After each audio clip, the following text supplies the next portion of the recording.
Anio Alahady 4 Marsa taona 2024 Alahady faefatra amin'ny Karemy. Alahady izay tondra anambavaka ny sampana kristiana tanora zokiny ary mbola hibanjinantsika ny loha hevitra hoe mampiorina ny mino ny fizahan-toetra. Izao dia hiara-hitsangana fiangonana iventin'ny hira fanevany SP Adisy miorena tsara.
Rehetra ao amin'ny tompo ampitomboina ao anareo anie ny famindrapo sy ny fiadanana ary ny fitiavana avy amin'Andriamanitra raintsika sy Jesosy Kristy tompontsika.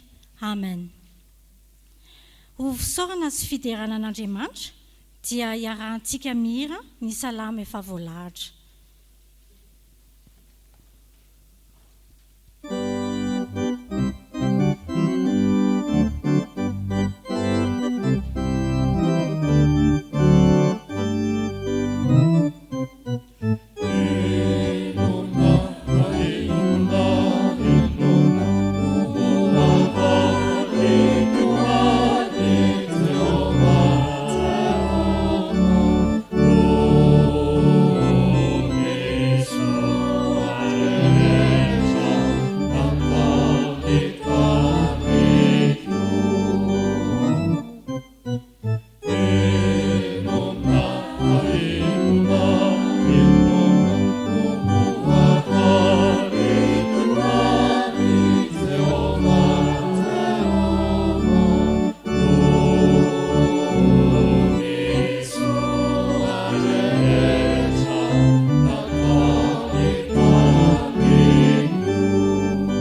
Ivavaka isika ry havana.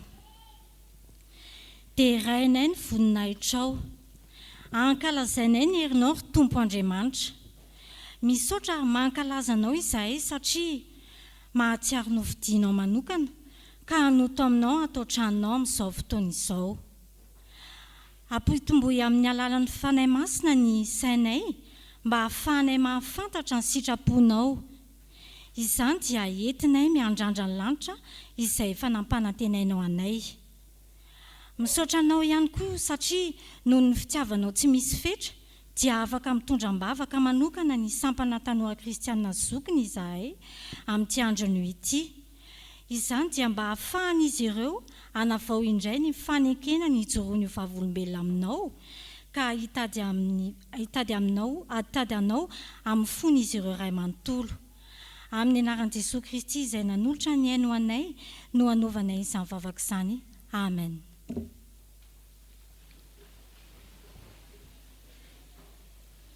Tonga amin'ny fotoanany 10 minitra ho an'ny ankizy sy ny tanora isika.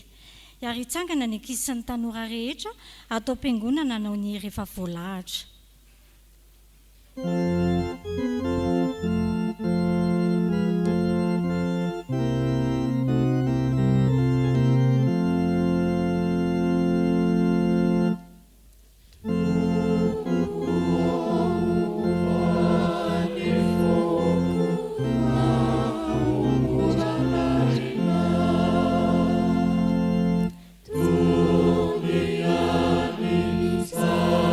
Okay.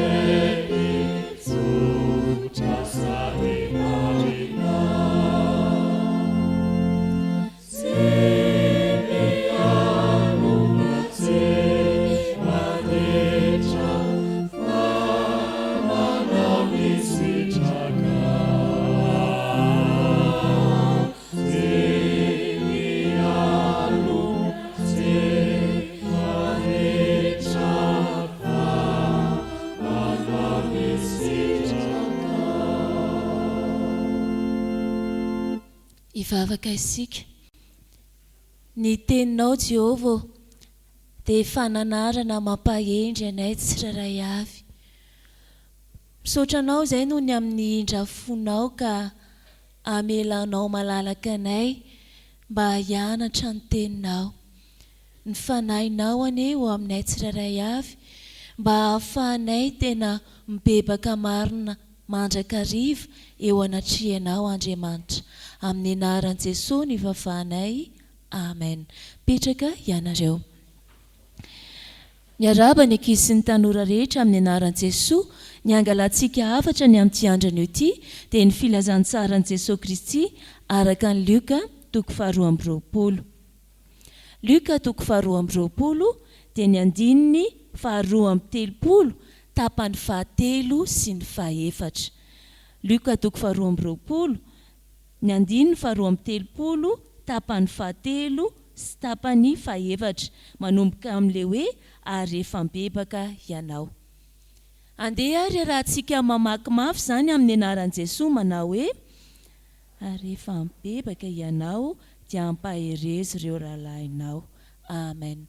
Averintsika dia ny eo afovoany no manao hoe ary efa mibebaka ianao, dia ny sisiny anankiroa sy ny any ambony manao hoe dia ampaherezo ny rahalahinao. Averintsika ary manao hoe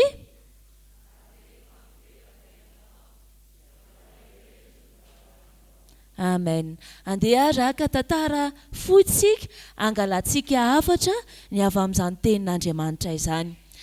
Misy tantaran'ny olona anankiray ny anarany atao hoe Mahery. Mialatsiny amin'izay fifandriana anarana. Tao amin'ny tanàna kely anankiray Mahery no nipetraka ary izy dia zanaka olona kamboty. Nipetraka tao anatin'ny toeram-pitazaina zazakamboty ireny izy. Ary ny zavatra misy ao amin'ny toeram-pitazaina zazakamboty dia eo akaiky ny toerana io misy renirano kely anankiray. Manana fanomezam-pahasoavana i Mahery dia ny fahaizana milomano izany. Ka tao anatin'izany indrindra dia izao, irere ihany fatratra amin'ny ankizy ny fahaizany milomano izany. Dia etsekelan'izay ao anatin'ny fampianarana izay tanterahana ao amin'ny toeram-pitaizana dia mampianatra momba an'Andriamanitra, mampianatra amin'izany hoe fanetreteny izany ny toby. Indray andro ary tena avelan'ny voaka ivelan'ny toby ireto ankizy ireto. Ka tao anatin'izay dia nitarika i Mahery hoe andeontsika ilay retsy andeha ilomano etsy amin'ny renirano ry. Ka rehefa andresaka teo izy ireo dia izao nateny Mahery, izany mahay indrindra mitsika reto, izany mahay milomano indrindra. Ka hanao pari aminareo izay maharesy ahy amin'ity lomano ity dia omeko azy ny sakafo atoandro. Fa izay resiko kosa dia izaho no mihinana ny sakafo atoandrony. Dia niteny moa reto sy namana maro hoe Mahery tsy mety anie izany efa be tsika milomano amin'ny toerana io sady hoe misy voay koa ao. Ka androany raha tsy manaiky ianareo dia asehoko aminareo ny fahaizako. Lasa ary Mahery nitsoraka avy hatrany tao anatin'ny rano. Rehefa nandeha izy dia nitazatazana ny ankizy ary somary natahotra ihany ny amin'ireo voay izay fantatra hoe misy voay ao anatin'ny rano. Iny izy niverina nipotra tao anaty rano, nikopakopaka ny tanany hoe enjana fa tsy lanin'ny voay akory. Avy eo indray nakaina kely izy dia niverina tao anatin'ny rano. Lasa izy nitsoraka. Ka rehefa nitsoraka iny izy dia tao arinany nisy ohatran'ny vatakazo nanaraka misy masony. Gaga ny ankizy ery ampita sady ny antsoantso hoe Mahery, Mahery, tandremo fa voay. Taitra avy hatrany ty ranamana, ka avy hatrany izy dia nampiseho ny fahaizany tokoa ka ny andeny mahafarak'izay aingana satria hainy moa izany.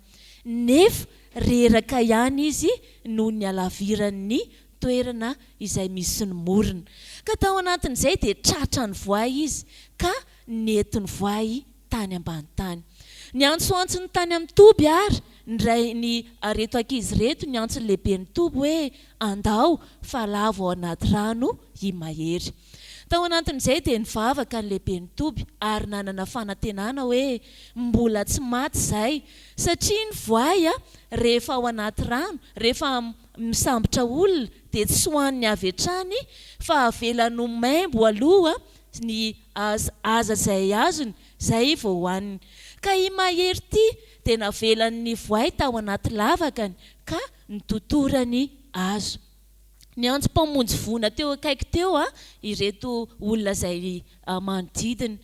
Ka i mahery rehefa tao anaty lavaka dia tonga saina tampoka rehefa natsiaro tena. Natsiaro ny fampianarana izay nomena azy tao Atobo hoe avy amin'ny Jesoa rery ihany ny famonjena. Ary Jesoa dia mihaino sy mazoto mamaly soa ho an'izay rehetra mitady azy.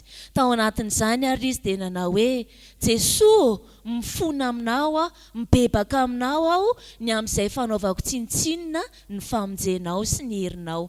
Ren'reto mpamonjy vona ary ny kikikany mahery ka avotra somatsara tao anatin'izay izy.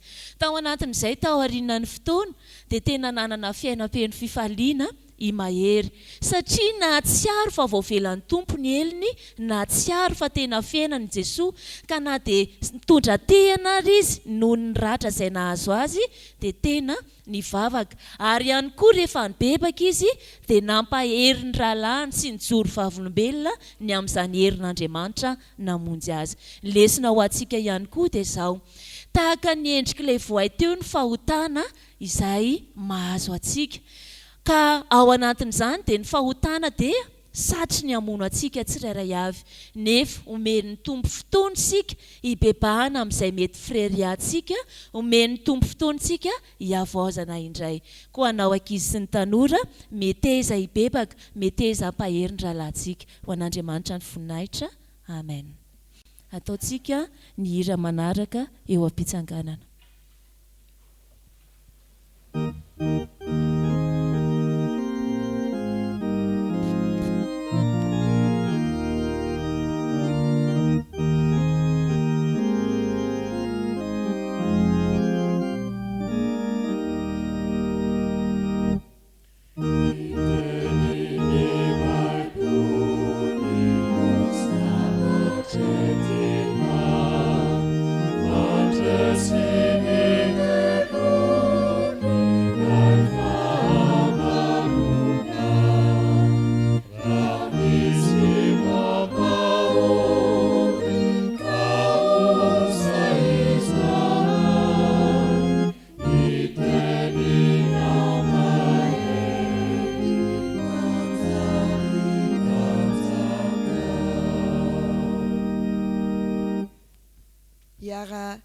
Iara hivavaka isika tompoko.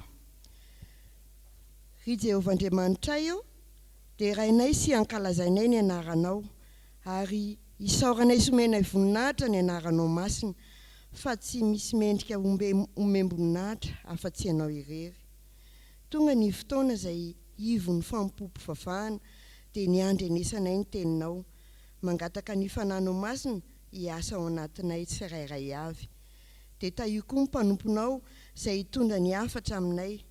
Tafino herinao izy tsy hanambara afa-tsy ny sitraponao, ahafahanay mandre am-pifaliana sy am-pitiavana ny sitraponao sy ny fahamarinanao avy amin'ny soratra masina. Amin'ny anaranao Jesosy no anaovanay izany mivavaka izany. Amen. Iaraka amaky sy hain'ny soratra masina isika, izany dia ho hitantsika ao amin'ny fanekena taloha. Dia Deutéronomie 19 ny andinin'ny 1 hatramin'ny 14. Rehefa hita dia ho vakiana amin'ny anaran'i Jesosy.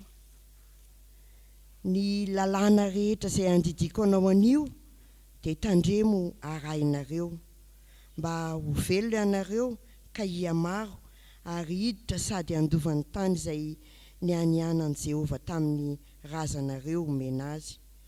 Ary tsarovo ny lalana rehetra izay nitondran'i Jehovah-Andriamanitra ao anao tany anefitra izao 70 taona izao. Ampanetry tenanao sy izatoetranao ary ahalala izay ao am-ponao na hitandrina ny didiny ianao na tsy, dia nampanetry tenanao izy ka namelanao noana, dia nanome anao ny manao hohanina izay tsy fantatrao na ny razanao, ampafantariny anao fa tsy ny mofo ihany no iveloman'ny olona, fa izay rehetra aloka ny vavan'i Jehova no iveloman'ny olona. Ny fitafianao teny aminao tsy rovitra, ny tongotrao tsy nivonto izao 100 taona izao. Ko aoka ho fantatrao amin'ny fonao fa tahaka ny fananaran'ny olona ny zanany no fananaran'i Jehova Andriamanitra ao anao, ary tandremo ny didin'i Jehova Andriamanitra ao mba handehananao amin'ny lalana sy hatahoranao azy. Fa Jehova Andriamanitra ao efa ampiditra anao any amin'ny tany soa, dia tany misy renirano sy loharano, ary rano lalina eny amin'ny lohasaha sy ny tendrombohitra, tany misy vary tritika sy vary ordea sy voaloboka sy aviavy ary amponga be an-danitra, tany misy hazo oliva sy tantely, tany izay hihinananao hanina amin'ny fanaranam-po sady tsy hanan-java mahory akory eo ianao, tany misy vy ny vato ao aminy, ary ao amin'ny tendrombohiny no iadianao varahana. Ary rehefa nihinana ianao ka voky ary misaotra an'i Jehova Andriamanitra ao noho ny tany soa izay nomeny anao, dia mitandrema fandrao adinonao Jehova Andriamanitra ao, ka tsy tandremanao ny didiny sy ny fitsipiny ary ny lalàny izay andidinanao anio. Fandrao rehefa nihinana ianao ka voky ary nanao trano soa, trano tsara ka mitoetra ao, ary mihamaro ny omby sy ny ondry amanosinao, ary mitombo koa ny vola fotsinao sy ny vola menanao, ary mitombo ny fanananao rehetra, dia hiavinavina ny fonao ka ho adinonao Jehova Andriamanitra ao, izay nitondranao nivoaka avy tany amin'ny tany Egipta, izay trano na andevozana.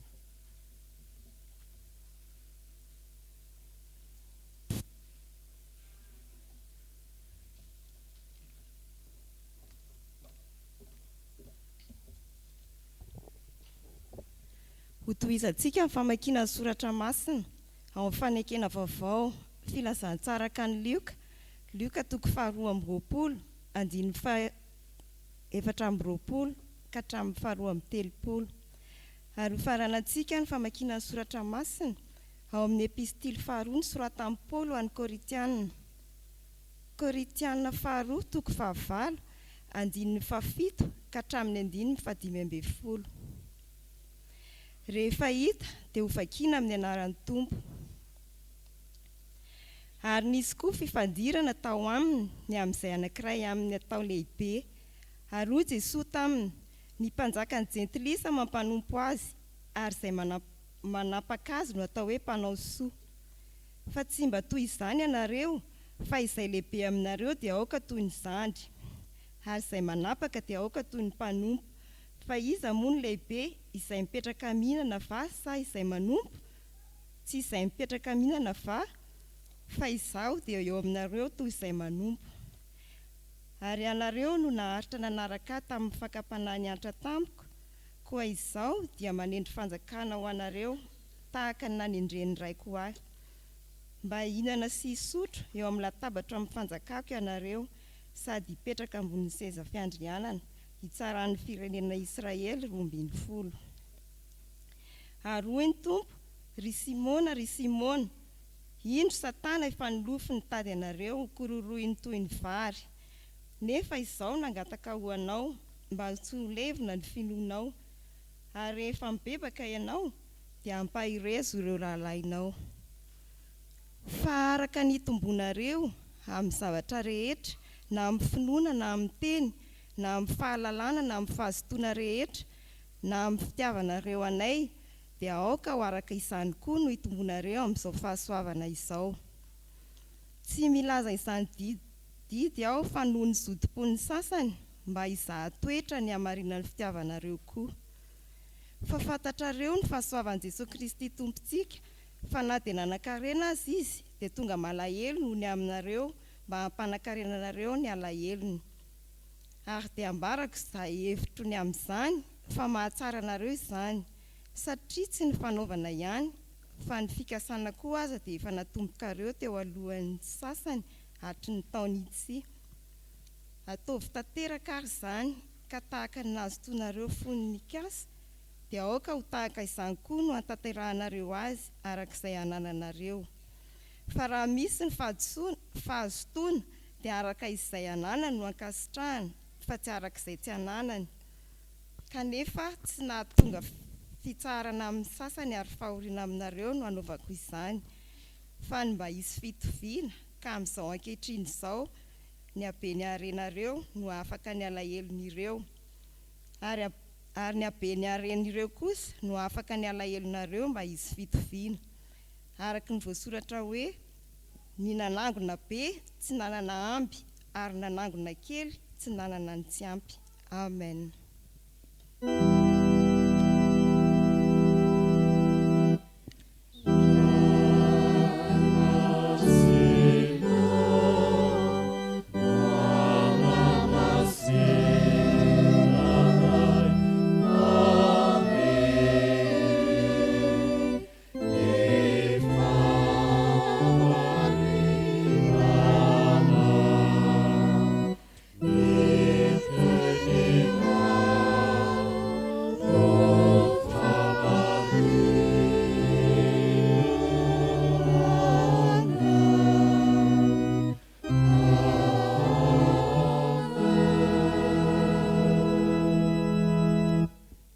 Ataontsika eo am-pitsanganana ny hira efa voalahatra.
Fjkm Isotry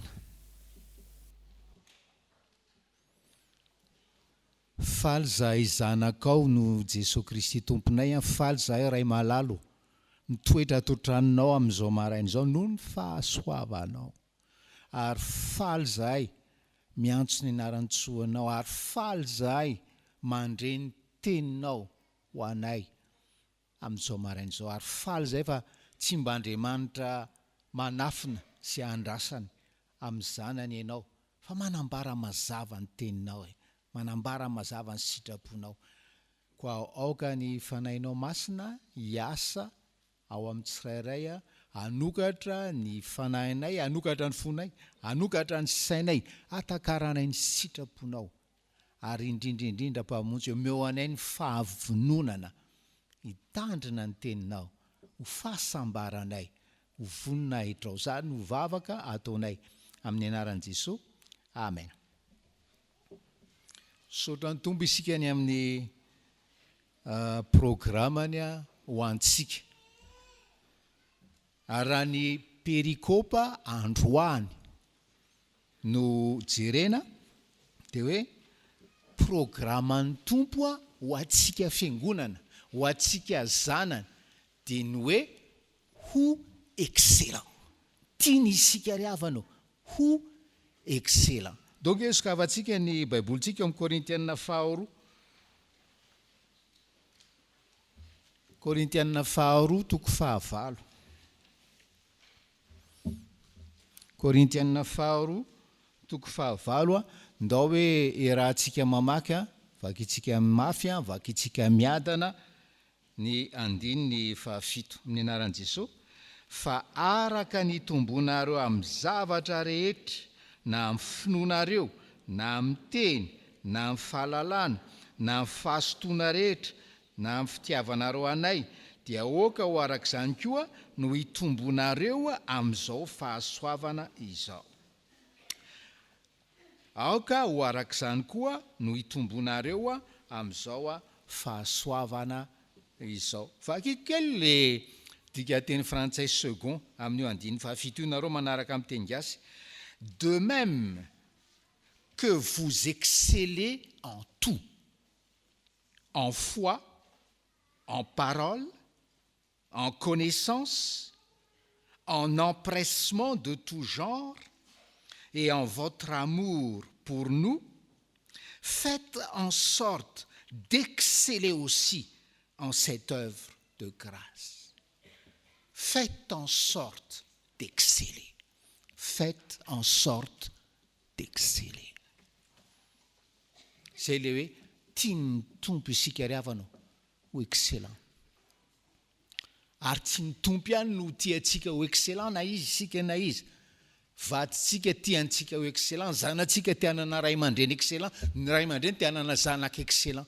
Ary say programme ny tompo antsika anio. Aka ianao ho excellent. Aka ianao ho excellent. Ary atoron'ny tompo amin'ny alalan'ireo texte telo amin'ny perikopy androany lalan'izany hoe excellence izany. Ndao raha jerentsika ny Deutéronomia 15. Deutéronomia 15.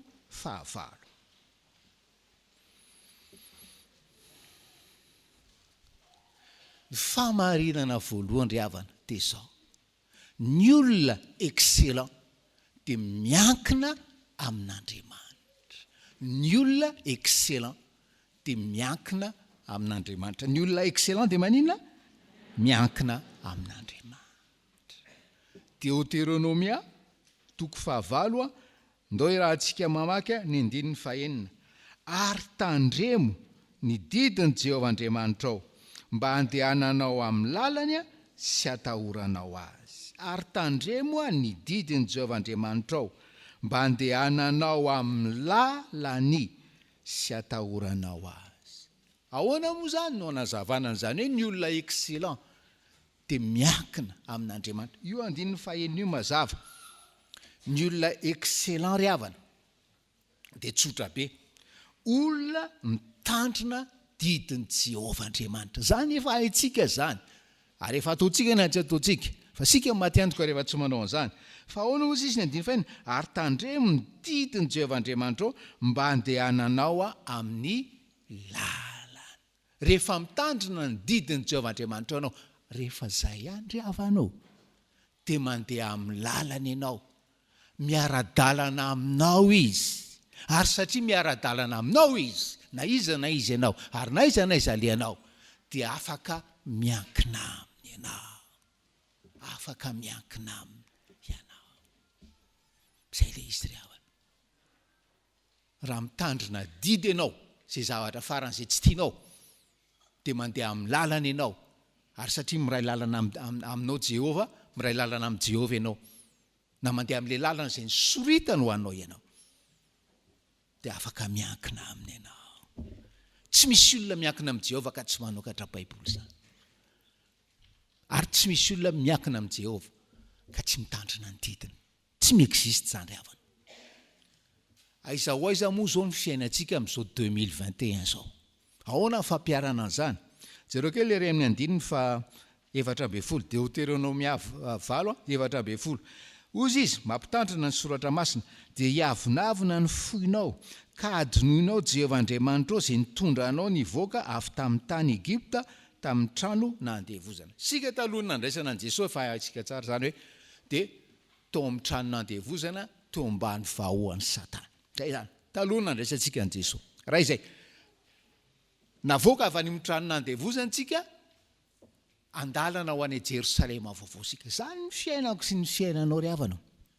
Zany ny fiainako. ary any an-dalana sika ohatrany tamin'ity zanak'Israely ato amin'ny baiboly tia any anefitra isika any nefitra isika tsy ohatra le any amin'ny désert ny Sahara na ohatrany any amin'ny désert ny Sinai tany arak'izay ahafantarantsika zany hoe désert zany fa toy ny any amin'ny désert tsika nanomboka tamin'ny fotoana izay nandraisantsika ny tompo ka hitarihany antsika ho any an-danitra itsika tsara le hira le 444 hoe ry raiky feno antra ity ny zanakao ny foko dia mahantra raha lavitra aminao dia ahoana sisy fa tany karankaina izao tontolo izao fa tany karankaina ao amin'ny désert sika zao ao amin'ny tany karankaina sika zao ary ho antsika izay ao amin'ny tany karankaina zao afatra zao dia le afatra faran'izay tsotra any amin'ny désert tsika zao any amin'ny désert tsika zao ety amin'ny tany karankaina tsika zao ary maninona ny tokony hiankina amin'Andriamanitra fa nahoana ny tokony hiankina amin'Andriamanitra satria tsy misy mahavita tena isika menakavy tsy misy mahavita tena isika menakavy ary tsy misy na anankiray akory ary amin'ny lafiny mpiainantsika tsy misy amin'ny lafiny mpiainantsika hoe asarahana amin'ny fiahin'Andriamanitra amin'ny fiankinan'Andriamanitra tsy miexista ry havana tsy misy zany andalana sika toy ny any amin'ny tany karankaina sika tsisy mahavita teny sika tsy maintsy miankina amin'Andriamanitra sodra ny tompony amin'izany katekisma mazava be zany sodra ny tompony amin'izany katekisma azo antoka zany fa zao problemantsika dia zao ampidinina aveto ka makato zany zavatra zany ary eo ny tena tantara be hozy izy mipitory teny io ny 30 cm tena lavitra indrindra ary tena ilana fotoana indrindra mielana aveto maketo sarotra indrindra dia ahoana nataon'Andriamanitra mba hampidinana azy avy ato makato ahoana na hampidinany azy ry havana zany toetra isika menakavy zany toetra isika ary manomboka an'io manontany teny ianao amin'ny tompo hoe inona ny tianao hampahafantarina amin'izao fizahan-toetra na zao fizahan-toetra mivaivay zao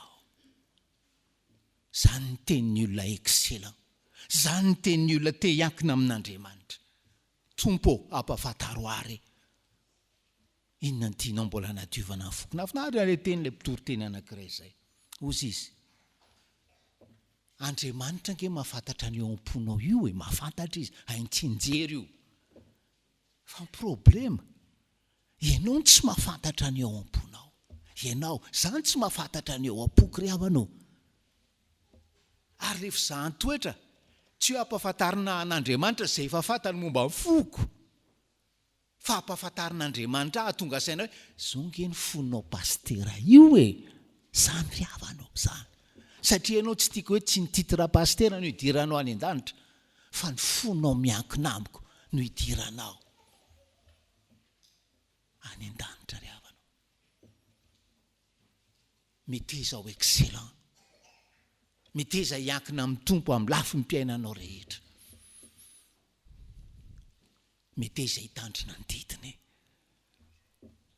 ary ny fanamasiny hitarika atsika ho amin'izany ry havanao ny amin'ny zanak'Israely eto amin'ny Deutéronomie 9 teny Mosesy tsarovy ange ny lasy teny Andriamanitra tsarovy ange ny lasy lasa navelako nona ianareo navelako nona tsy fahasiahana tsy fitiavana navelako nona ianareo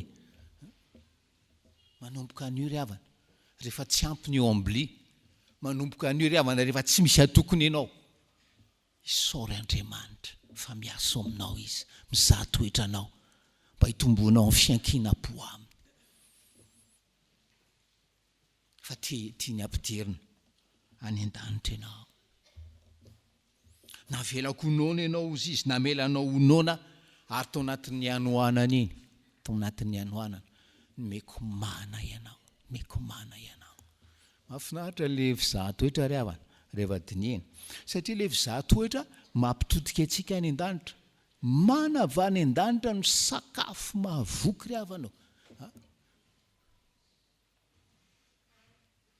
probablement misy amintsika misakafo any pitilo isan'andro misakafo intelo isan'andro tsy zany no any kavoky tsy zany no any kavoky fa le mana avy any an-danitra ary raha mbola tsy misakafo mana avy any an-danitra tsika dia namarina hoe tany karankaina ty iainantsika ity na mantra fadiranovana ianao na multimillionnaire ianao tany karankaina ty misy antsika ty ry havanao fa zao navela koa onona ianao navela koa onona ianao ary jereo nke ny fiahiko anao jereo ny fiahiko anao fitafinao izy andiny faotra teny aminao tsy rofotra tongotrao tsy nivotona andritra ny 7 taona zay le izy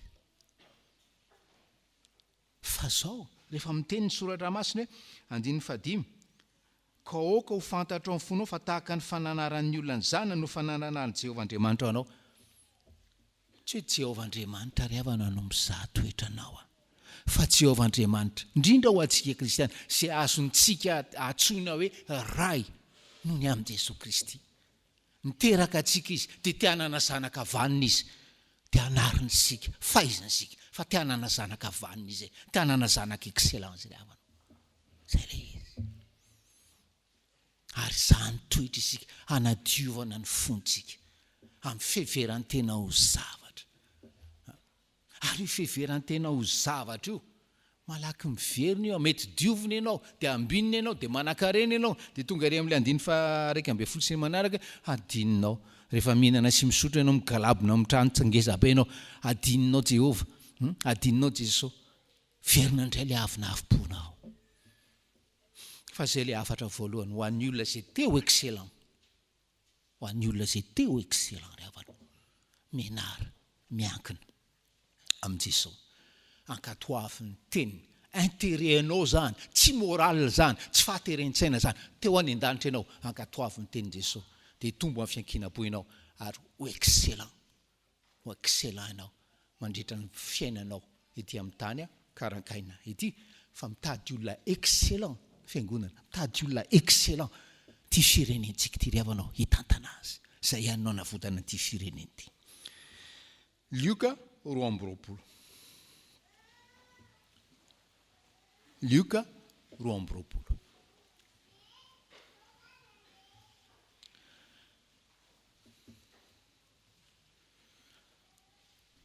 famarinana faharoa ty zao zany olona excellent zany ry havanao dia atakeny satana isan'andro zany olona excellent zany atakeny satana tedaviny kororoana isan'andro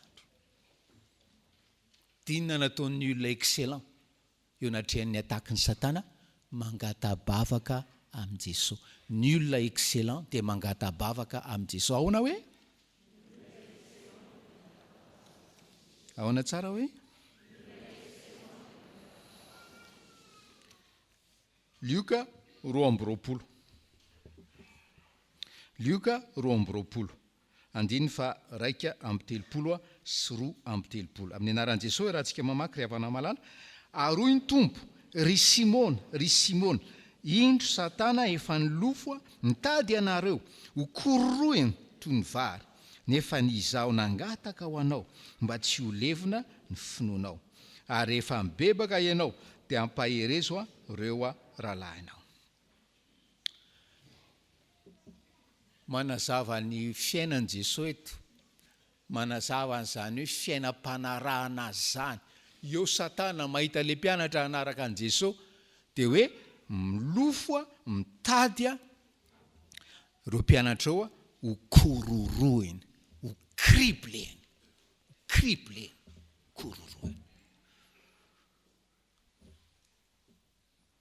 satana efa nilofo teny amin'ny Petera izy satana efa nilofo mitady anareo reo ho kriblena fa zao zany vavaka ho anao Petera, zany vavaka ho anao, mba tsy ho levona ny finoanao. Rehefa ny an-danitra isika ry havana, antanitsika an' Jesosy hoe fa maninona moa i Petera ihany no nangatahanao, fa ny hafa tsy nangatahanao raha hoe tady azy ireo Satana ho kororoany. Tsy any ny problema dia ozy itsika ilay fahamarinana zao dia hoe eo anatrehan'ny ataky ny Satana ny olona excellent dia mangata-bavaka amin' Jesosy. Eo anatrehan'ny ataky ny Satana ny olona excellent dia mangata-bavaka amin' Jesosy ry havanao.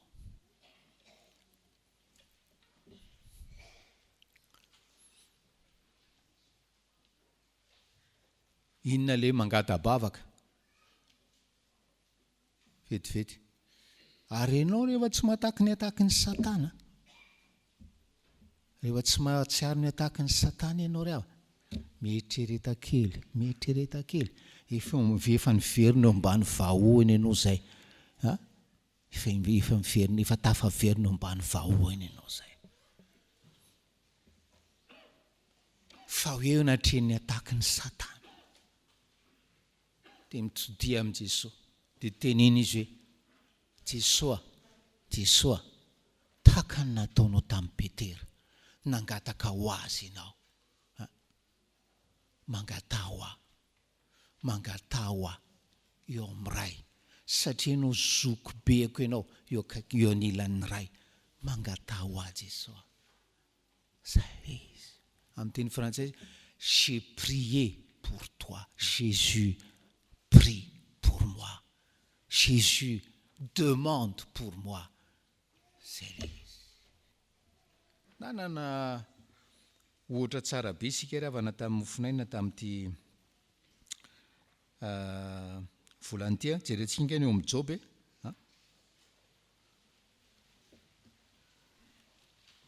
lehilahy marina fa nitedaviny Satana ho kororoany, ary tena ny kororoany ry havana, kororoany.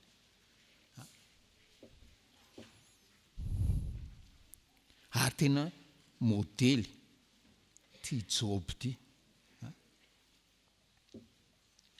Andiny fa 12, Job toko voalohany andiny fa 12, ny anaran'i Jesosy raha tsika mamaky. Hoy Jehova tamin'ny Satana, indro eo an-tananao izay ananany rehetra, fa ny tenany ihany no azany jiranao ny tananao. Dia nivoaka Satana niala teo anatrehan'i Jehova. Dia ao amin'ilay andiny fa 13 sy ny manaraka, ny ombony Joba ny boriky vaviny, ny ondry amanosy, ny ankizilahany, ny mpanampy azy zany, ny ramevany babo maty, ny zanaky Joba lahy, zanaky Joba vavy maty, sy ny takizany. Zay le koroan'ny Satana Joba ry havana, koroan'ny Satana Joba. Fa inona ny zavatra nolazainy ery amin'ny andiny fa 1:20 sy 2:20 raha tsika mamaky, sady nanao hoe nitanjaka no nivoahako avy tany an-kiboneny, ary mitanjaka no iverenako any, Jehova no nanome ary Jehova no nanaisitra. Isaorana ny eny anaran'i Jehova. Tamin'izany rehetra izany dia tsy nanota Joba na nanome tsiny an'Andriamanitra. Mafy ange zao ry havana, mafy ange zany very fananany zany, mora pitoriana zany, mafy ange zany mangity tsy mahafaitra ange zany, maty daholo ny zanakao zany, fa tsy nanome tsiny. Zany ny olona excellent, tsy nanome tsiny an'Andriamanitra Joba, tsy nanome tsiny tao anaty fizahan-toetra. Dia mbola niverina indray, verina ny ataka azy indray Satana ao amin'ny toko 2, feno vai ny tenany Joba ry havana. Fa zao ny fampaherezana ho antsika. Ndao irana mamaky ange ny andiny 10 hoe Joba 20 ny anaran'i Jesosy. Fa hoy izy taminy, tahaka ny teniny anankiray amin'ny vehivavy adala ny teninao, moa ny soa ihany va no raisitsika avy amin'Andriamanitra, fa tsy ny ratsy koa. Tamin'izany rehetra zany dia tsy nanota tamin'ny olona Joba. Tsy nentina nanome tsiny an'Andriamanitra hatramin'ny farany izy, na dia miteny azy hoe inona atao ambony, na dia miteny azy avana dia inona zany Andriamanitra zany, inona ny ilana zany Andriamanitra zany. ty ry avana tsara manoritra n'ity zavatry satana miataky men'Andriamanitra alalana men'Andriamanitra permission izy vosoratra eo za fa ny zava-dehibe ry havana mitady satana hoe mitady atsika kororoana Andriamanitra mametraka an'le limity an'le fikororoana antsika andonga averina vakinana 9:12 hoe Joba 2:12 amin'ny anaran'i Jesosy dia hoy Jehovah tamin'ny Satana indroa eo an-tananao zay anana rehetra fananany zany hatramin'izany fa ny tenany ihany ameko limity ianao Satana dia ry amin'ny 2:9 dia hoy Jehovah tamin'ny Satana indro eo an-tananao izy ny ainy tokana ihany no aza asina ny ainy tokana ihany no aza asina ry havanao ataoko fefafantatsika hoe le tanjona ary tena sarotra tratrarina ny any an-danitra ry havanao fa zao tady olona excellent Andriamanitra ho ampidirina ary le olona excellent na teo excellent tedaviny Satana ho kororoana isan'andro fa ninona ataony Satana Andriamanitra manome limite ry havanao any action ny Satana Andriamanitra manome limite tsy Satana ny manome limite fa Andriamanitra manome limite fa anatin'izany hoe ataka ny Satana zany mangatah vavaka ho an'i Jesosy ary efa miteny Jesosy amin'ny Petera dia hoe za nangataka ho anao zany vavaka ho anao sous-entendu fa tsy tiako ianao mba ho tahaka ny Jodasy ho lasa tahaka ny Jodasy zay tsy natohitra ny Satana ninona fomba fijery azy mba tsisy ho lasa tahaka ny Jodasy isika menakavy ry havanao zay ny fahamarinana faharoa ny olona excellent dia ataken'ny Satana fa natreny ataky ny Satana dia mangata-bavaka amin'i Jesosy ina moa le fahamarinana voalohany ny olona excellent dia manino izy ny Deutéronomia miankina amin'Andriamanitra bravo nareo fahamarinana faharoa ny olona excellent dia maninona ataken'ny devoly ataken'ny Satana ary eo anatreny ataken'ny Satana dia ahoana mangata-bavaka amin'i Jesosy fahamarinana fahatelo farany havana dia hoe ny olona excellent mialatsiny amin'le vary amin'anana ny olona excellent dia sincère amin'ny fitiavana ny olona excellent dia sincère amin'ny fitiavana donc evakitsika ny Korintiana faharoa toko fahavalo Korintiana faharoa toko fahavalo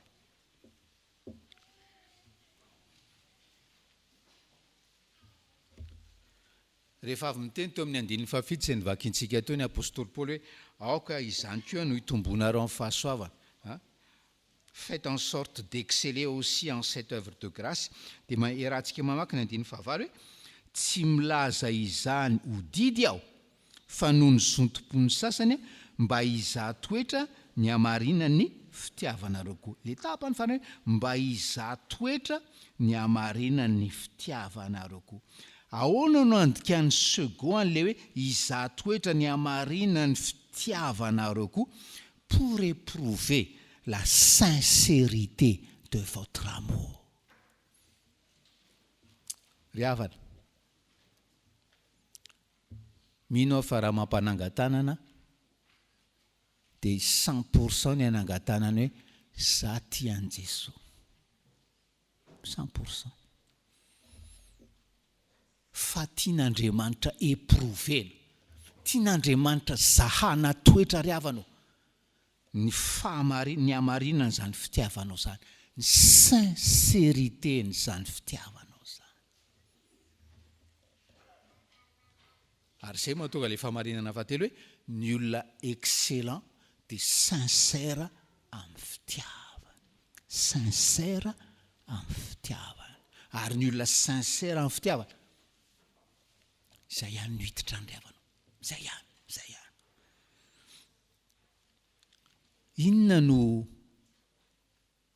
fenitra na hoe maridrefy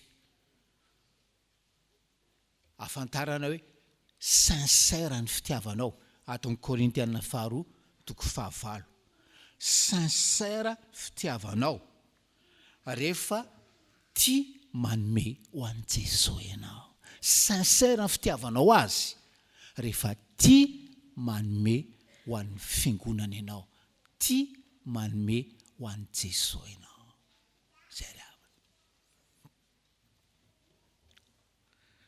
Inona ny zavatra ampianarin'ny soratra masina eto?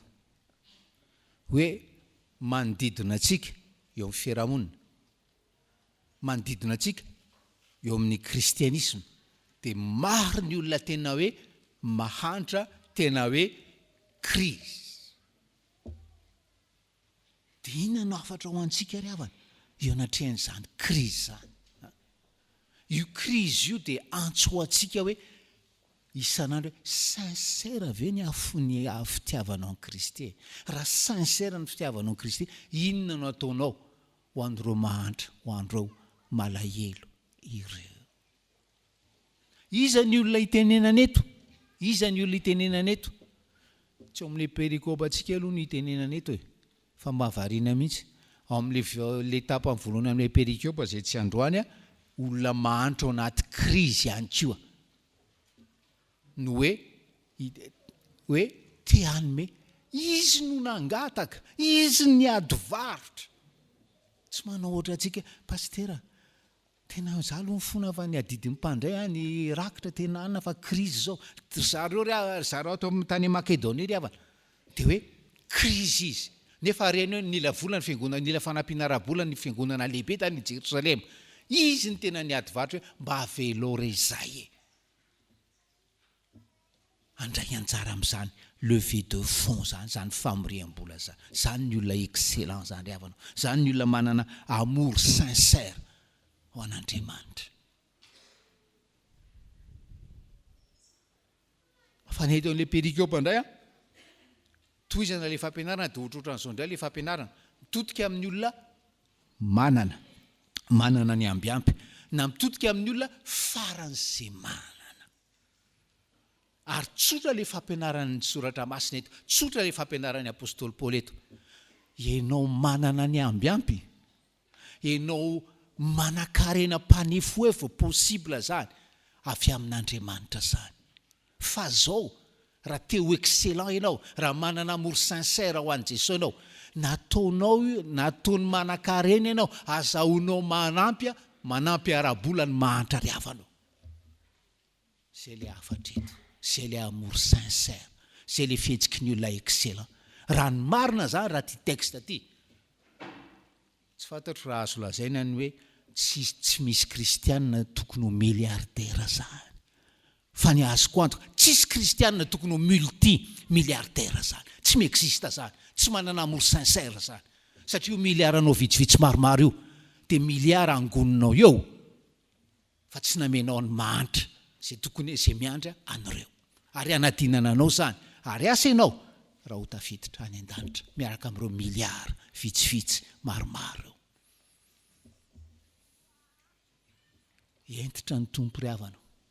Satria raha misy zavatra tena mamafy tanana antsika dia io vola kely io,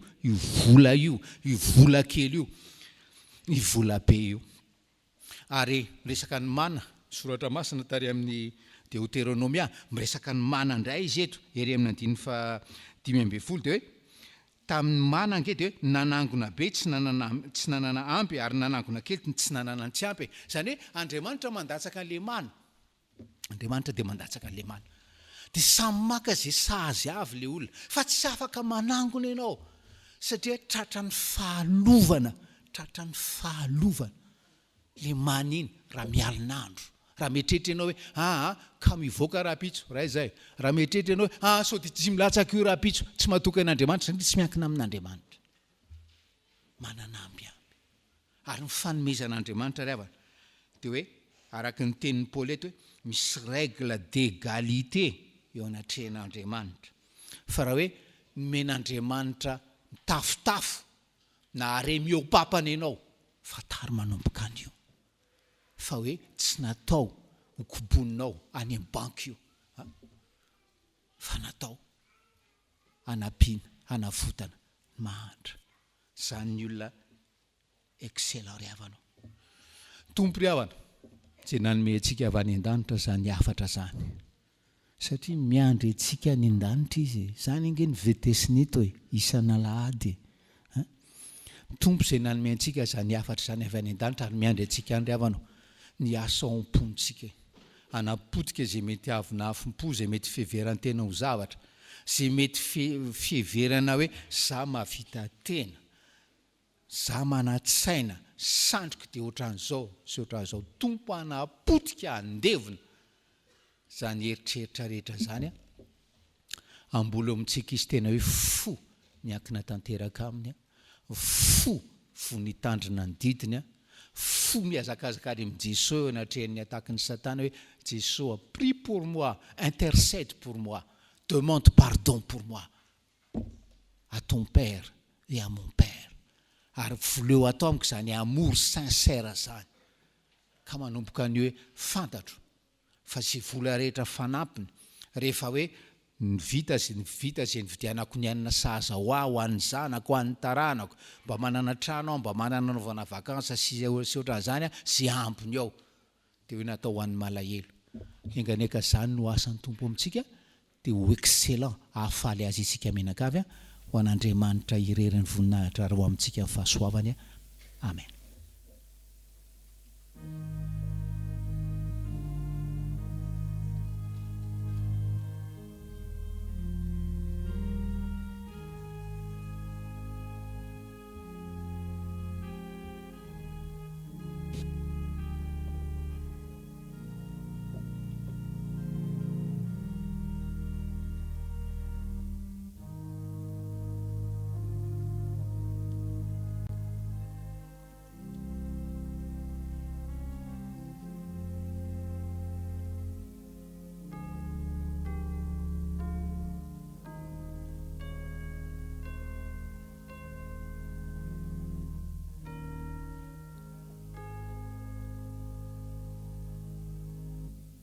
Ivavakisika ry havana, Andriamanitra ray zanaka fanay masino, tia dia tianay tokoa ianao ary nomenao anay Jesosy mba ho avitra ao anay tsirairay avy, ary omenay ihany koa ny teny mahavelona mba ahatonga anay ho excellent amin'ny fiainanay amin'izay ataonay rehetra, ary mba hitafianay toetra tsara eo am-panarahana anao. Misaotra Andriamanitra noho ny amin'ny fanahinao miasa fatratra ty anatinay, mandresy lahatra anay ary mitaona anay mandrakariva ho amin'ny fibebahana eo anatrehanao. Ndreto izay Andriamanitra mahatsiaro tena tokoa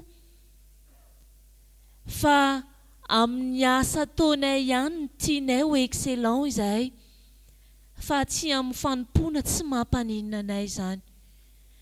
Androany Andriamanitra dia sitrakay raha mba ho avaozinao izay tsirairay avy, ary tianay ny anana fahavononana hiankina aminao, hitandrina ny didinao masina, hiazakazaka sy hantoraka eo aminao Jesosy, ary hangataka mba entinao eo anatrehanao Andriamanitra izahay.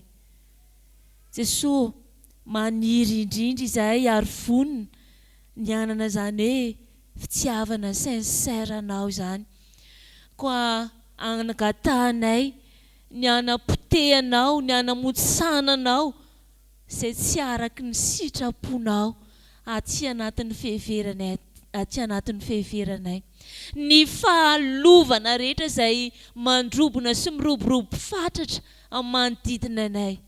Afao izay Tompo ao anatin'ny gadra ny fanandevozana, fa ataovy izay mahatsiaro ho tafatoetra eo aminao ary hankina aminao. Dia mamindrafo aminay mandrakariva Tompo, diovy izay tsirairay avy reto ho afaka amin'ny elokay ary avelaon'ny fahotanay. Mifonao izahay ho an'izay rehetra manana fizirisirina tsy tehizara ho an'ny namana, mifona izahay ho an'ity taninay ity, mifona izay ho an'ny firenenay, ary mifona izay ho anay tsirairay avy reto. Vonjeo izay tompo malala, ary matoky izahay fa niindra fonao lehibe dia ho aminay tsirairay avy ary hanavitra anay. Ko amin'ny anaran'i Jesosy Kristy tompo no hanonona anay izany tonom-bavaka izany. Amen.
Ho antsika izay niay tokoa ny fahotantsika teo anatrehan'ny tompo ary ny bebaka marina tokoa, mitsangana andre ny teny somafaly atolotry ny tompo antsika ho famelana ny elontsika.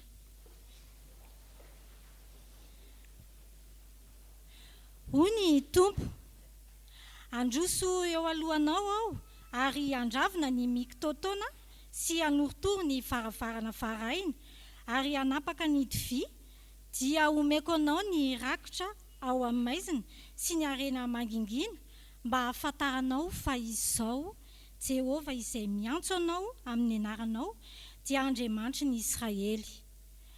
Ambara amin'ny anaran'ny tompo fa voavelany ekareo noho ny anaramasina midera ny tompo, sambatra ny olona izay voavelany ny elony sy voasarina ny fahotany, sambatra ny olona izay tsy isain'i Jehovah eloko ary tsy misy fitaka ny fanahiny. Amen. Oh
atsika izay voavela heloka dia andeha mbarantsika mpambe maso ny finoantsika araka ny fanekempinoana laharana faharoa. Isika mino an'Andriamanitra ray tsy tompanao ny lanitra sy ny tany ary ny zavatra rehetra na ny hita na ny tsy hita ary ny Jesosy Kristy tompo iray zanak'ilay tokan'Andriamanitra nateraky ny rainy talohan'izao rehetra izao, ny mazava va amin'ny mazava, Andriamanitra tokoa va amin'Andriamanitra, nateraka fa tsy natao, miray amin'ray amin'ny zavatra rehetra, izy no nahariany izao tontolo izao, noho ny amintsika olombelona sady fo famonjenantsika dia nidina avy tany an-danitra izy ary natao mifanahy masina nofo avy tamin'ny Maria Virjiny dia tonga olona izy, nombona tamin'ny hazo fijaliana ho fanavotana antsika tamin'ny nanapahany Ponto-Pilato izy, nijaly ka nalevona, nitsangana tamin'ny andro fahatelo, araka izay voasoratra izy, niakatra ho any an-danitra izy ary mipetraka eo ankavanan'Andriaray, avy amin'ny haviany indray amin'ny voninahitra hitsara ny velona sy ny maty ary mandrakizay ny fanjakany. Isika mino ny fanahy masina, tompo sady mpanome aina, izay avy amin'ny ray sy ny zanaka ka hitsaoana sy ankalazaina miaraka amin'ny ray sy ny zanaka. Izy dia niteny tamin'ny vavany mpaminany. Isika dia mino ny faangonana iray miorina amin'ny fanambarany apôstôly ary manerana n'izao tontolo izao. Isika manaiky ny batisa iray ho famelan-keloka sady manantena ny fitsanganan'ny tena maty ary ny fiainana mandrakizay. Amen. Izao dia natateraka ny anjara hira ny sampana kristiana tanora zokiny. Oh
dia isika iombona ao anatin'ny vavaka fangatana. Ry Andriamanitra arainay izay ny an-danitra, famonjena sy fiainana ho anay ianao Jesosy Kristy ilay hery hanianteheranay, ary ilay filazantsaranao no hery manova anay tsiraray avy, mba hahafahanay manana ilay fahatsarana ao anatinay ao. Ry Andriamanitra arainay mila anao izahay eo amin'ny fiainanay. Fantatray fa na dia misy ary ny zavatra manjoanay, dia tsy afahany manao na inona izahay raha tsy eo ianao ilay mijoro pampahery anay, raha tsy eo ianao ilay manefy anay sy manamboatra anay ho mandrakariva ho amin'ny fahatsarana.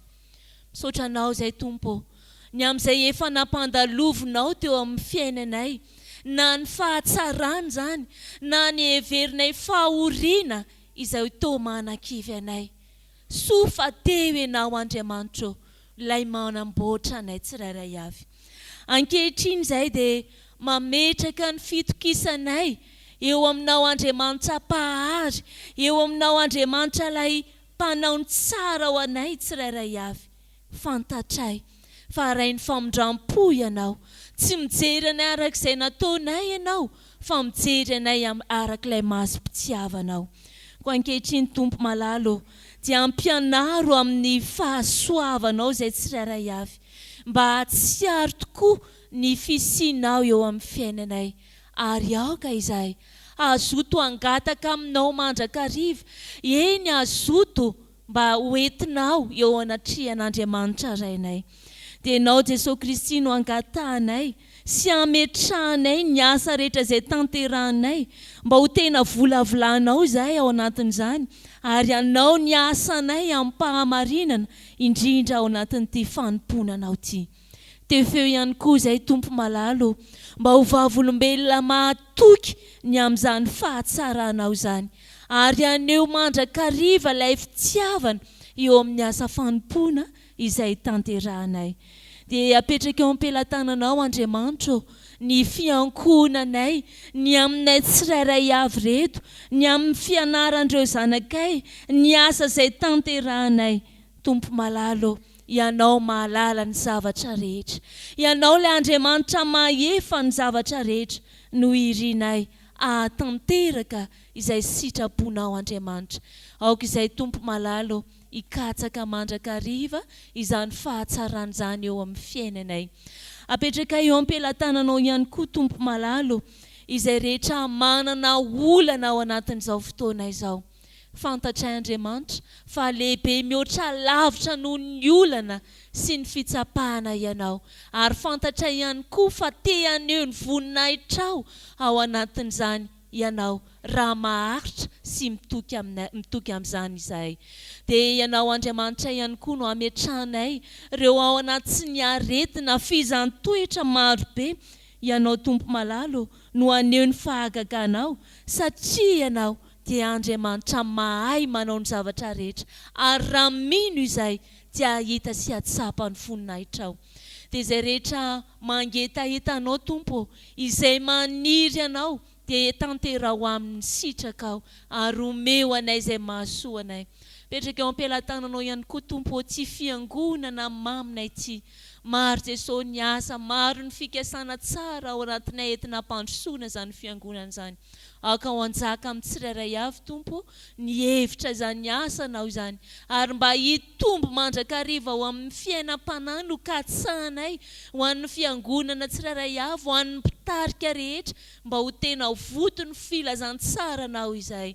petraka eo am-pelatananao tsy firenena maminay ity izay ao anatin'ny fahasairanana izay ao anatin'ny fahantrana vonjeo izay tompo malalo avoty izay ary aoka mba ho babo ny filazantsaranao ny mpitondranay ary izay rehetra nomenao anana ndraikitra eto amin'ity firenena ity dia engany mba ho epistily velona ho vakiany ny mpiara-miasa ny mpiara-monina aminay ary ihany koa izay rehetra manodidina anay Jesosy malalo ianao no itokinay ary aoka tsy homenatra izay aoka tsy ho ifalian'ny fahavalonay izay amin'izay rehetra ataonay fa ny fahatsaranao ny tianay amirapiratra eo amin'ny fiainanay izany Jesosy malala ny vavakay sitrakay ny miombona amin'ilay vavaka nampianarinao anay manao hoe rainay ao izay ny an-danitra masinany anaranao ho tonga ny fanjakanao sitraponao ety an-tany tahaka ny an-danitra meonay ny izay nasasa honay ary milany miloka tahaka ny milana sy miloka taminay asa mitotranay amin'ny fakapana manafany amindra anao fanjakana sy nery ary finahitra marak'izay amen. Miaraba ny fiangonana amin'ny anaran'i Jesosy ry havana fanentanana mahakasika ny alahady ny aim-panahy izay ho tanterahana ny alahady 2 Marsa herin'ny anio. Arak'izany dia miomana isika mpanatrika étude biblique ny cellule de prière alatsinainy hariva teo aloha ny mpiara-miaritory amin'i Jesosy ny vondron'olona miara-mivavaka ny fiangonana miteraka mpamaky baiboly tao anatin'ny herintaona na 2 taona. Azontsika tao ny misafidy ora isehoana na amin'ny enin'ora sy fahefany na amin'ny 12 ora. Ny farafisoratana anarana dia raha ampitso alatsinainy 15 Marsa ao amin'ny sekretera-pandrarany fiangonana. Ireo izay soratra anarana amin'ny enin'ora sy fahefany dia iangaviana mba ho tonga amin'ny enin'ora latsaka fahefany farafahatarany ao amin'ny akany anaovana ny fandaminana. Ireo ny safidy ny amin'ny 12 ora kosa dia ho tonga amin'ny 10 ora maraina. Ao anatin'ireo sokajy voalaza teo ho anao izay te hijoro vavolombelona ny amin'izay nataon'i Jesosy taminao azonao atao ny mametraka ny lalana finday azonanao amin'ny sekretera-pandrarany fiangonana. Tadio ara ry havana ny alahady herin'ny anio 2 Marsa alahady ny aim-panahy atao anatin'ny jobily fisotrondronon'ny mpitandrina raha maolo miasolofo mivady mandobo irery ny voninahitra. Amen.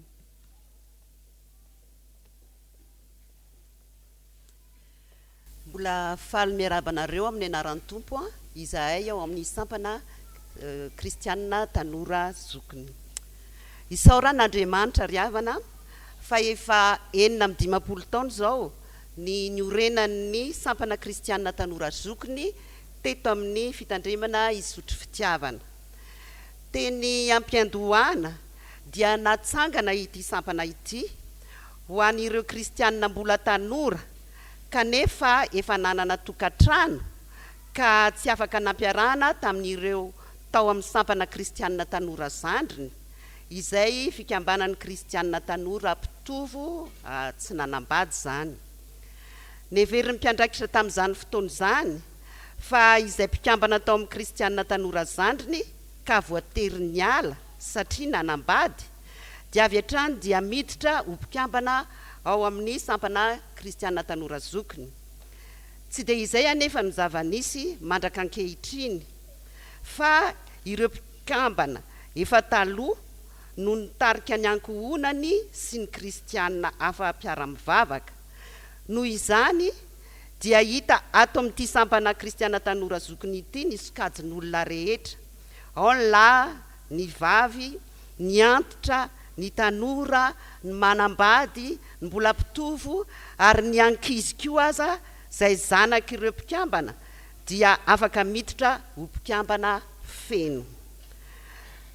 Aza menatra ny vavolombelon'ny tompontsika. Io soratra masina ao amin'ny Timoty 2:1 ny 9 tapany A io no teny faneva sy tarigetra ny sampana kristianina tanora zokiny.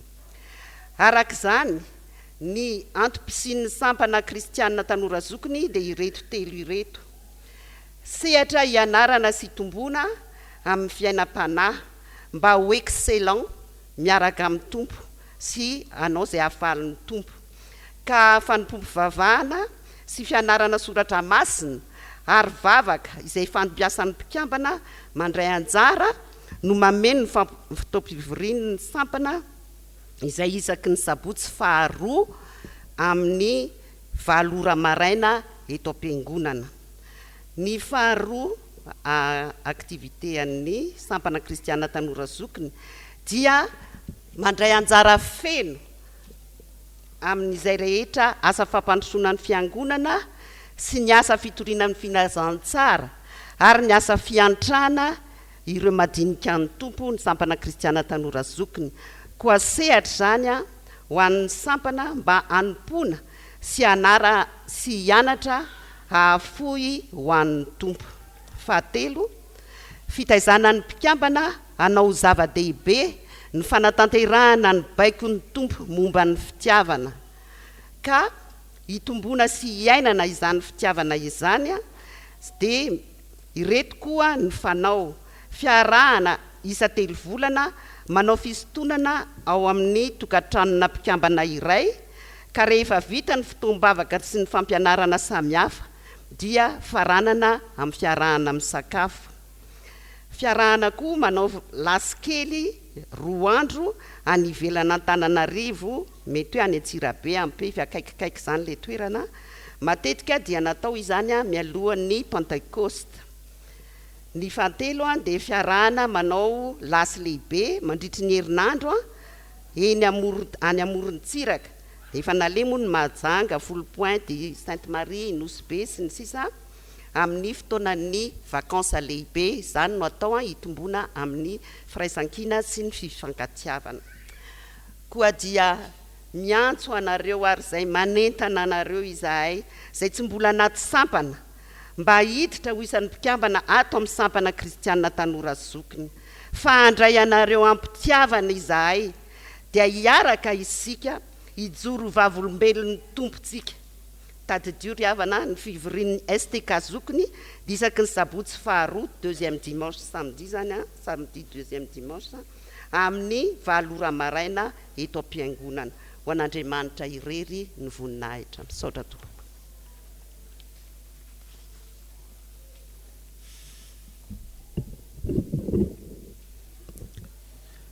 Mirahaba ny fiangonana pastera manao hoe nitsangana tamin'ny maty Kristy dia mamaly ny fiangonana hoe eny tsangana tokoa izy. Amen. Misaotra ny tompo no ny amin'ny ananantsika mpahamonjy tsy manam-paharoa maty tsangana tamin'ny maty. Mirahaba ny STK Zoa zay entin'ny Fjkm Isotry Fitiavana mibavaka amin'izao alahady 4 ny volana Marsa zao. Donc jerentsika ny baibolitsika amin'ny Korintiana 2:4 afatra ho anareo afatra hampitombo anareo ho amin'ny excellence,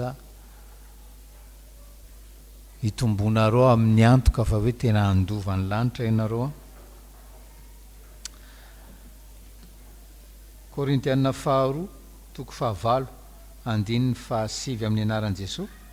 Fa fantatrareo ny fahasoavan'i Jesosy Kristy tompontsika, fa na dia nanan-karena aza izy dia tonga malahelo noho ny aminareo mba hampanan-karena anareo ny alahelo. Le voalohany fa fantatrareo fahasoavan'i Jesosy Kristy tompontsika. Vavaka isika mirary izahay mba ho Tanora Zokiny mahafantatra fahasoavan'i Jesosy Kristy. Tanora Zokiny mahafantatra fahasoavan'i Jesosy Kristy ary miaina zany fahasoavan'i Jesosy Kristy zany. Inona moa zavatra resahana eto fa ndraiky amin'le toriteny teo ry havana, Kristy nafoy ny lanitra, nafoy ny lapa, nafoy ny arena rehetra, nafoy ny mandriamanitra azy, nidina tity an-tany, tonga nahatra mba hampanan-karena antsika. Fampiarana an'izany ry havana dia zao engane ka hoe kristiana Tanora Zokiny ianareo mahafoy. Fa voalaza teo zany. Fa ny zavatra tsy voalaza teo ry havana dia zao, raha kristiana Tanora Zokiny mahafoy ianareo satria makatahaka ny fahasoavan'i Jesosy Kristy. Zany le motivation anome. Tsy hoe manahazo prima dia amekely aloha, non, mamea satria hanahaka ny fahasoavan' Jesosy Kristy. Dia ahoana? Manomea dia asoa le omena, manomea dia asoa le fanomezana satria mampitombo aho amin'ny fanahafana Jesosy.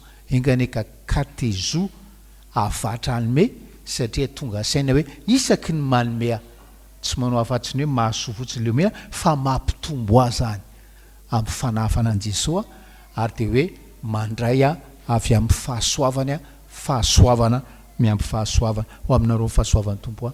Amen.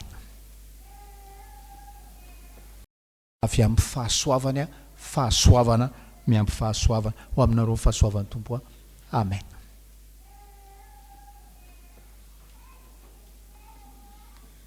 Tsangansika ry havana, anototra zao rakotra zao, vavakisika. Tompo malalo faly zay mpanomponao mijoro tahako zao eo anatrehanao, satria ho anay dia efa tandindon'ilay ijoroanay eo anatrehanao any amin'ny fanjakanao, satria nataonao excellent zahay no ny fahasoavanao, dia enao tokoa no hiaso aminay mpamonjy eo mba ho hita excellent araka ny namaritany teninao azy tsirairay, izay nandray izany teny zany amin'ny kitso-po sy amin'ny finiavana hitandrina azy.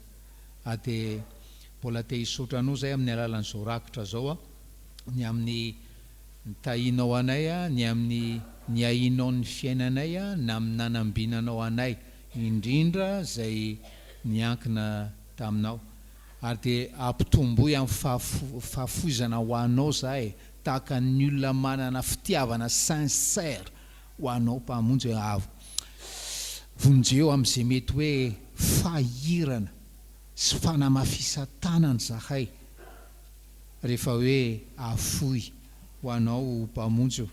Ary satria zahay asainao mivavaka ho an'ny mpitondra anay, dia mivavaka izay ho an'ny mpitondra anay rehetra ta io izy ireo ho excellent amin'izay mpamonjy eo, ary mba hanana sosi ho an'ity vahoaka ao anaty Kristy, mba meo azy ny sosi ho an'ny tsy manan-koanina sy ny tahaka izany, kasio ny fony mpamonjy ao. Dia mbola te hivavaka ho anao manokana izay ho an'ny zanakao a, izay nomenao asa CDI, contrat durée indéterminée sy séjour any ampitan-dranomasina any. Tompo malalo, ianao nanomeny asa no ny famindram-ponao, dia ta io hitanoranao io a mba hitombo amin'ny fiankinam-po, amin'ny fiankinan-doha, amin'ny fatahorana anao amin'ny lafiny mpiainany rehetra, entineo aminao koa ny ray aman-dreniny rahapetraka eo ambany fahasoavanao mpamonjy ao. Miara-misaotranao koa zay amin'ny mpanomponao mivady zay nampindramanao a ny zanany a nandritra ny 5 andro. Tompo malalo, misaotrany amin'ireo mpanomponareo, tena mpanomponao ireo, ary zany no afantaranay fa tsy lasaiza tsy akory ny zanany, fa lasa any aminao mielo lalana anay, vetivety zany no fampiononana azy mpamonjy eo. Mametraka ny fahasalaman'ny reniny mba hiveriny amin'ny laony a no ny famindram-ponao azy zao vavaka izao, dia ataonay amin'ny anaran'i Jesosy. Amen. 336 ny andiny voalohany alohan'ny tsodrano a, faharoa aorian'ny tsodrano.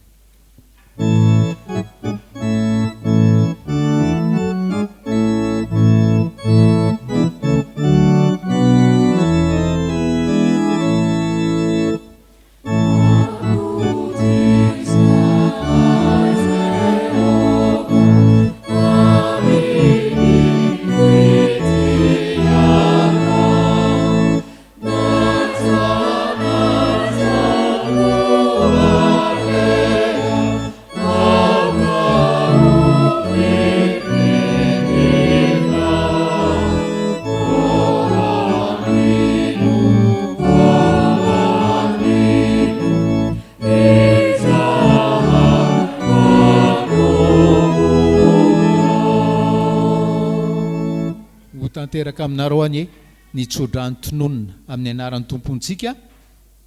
Mitahianao ny tompo ka miaro anao, mampamirapiratra ny tavany aminao ny tompo ka mamindra fo aminao, manandratra ny tavany aminao ny tompo ka manome anao fiadanana. Amen.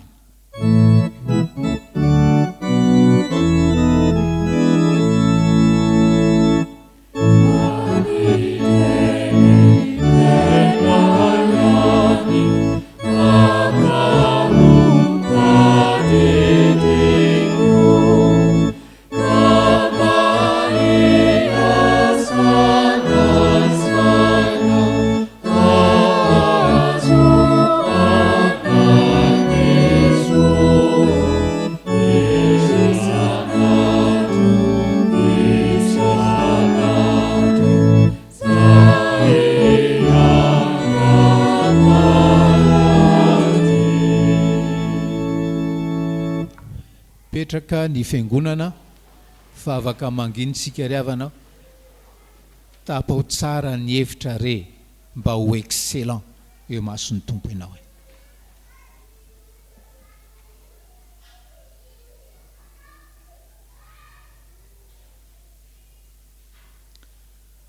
Ho an'Andriamanitra velona irery anie ny voninahitra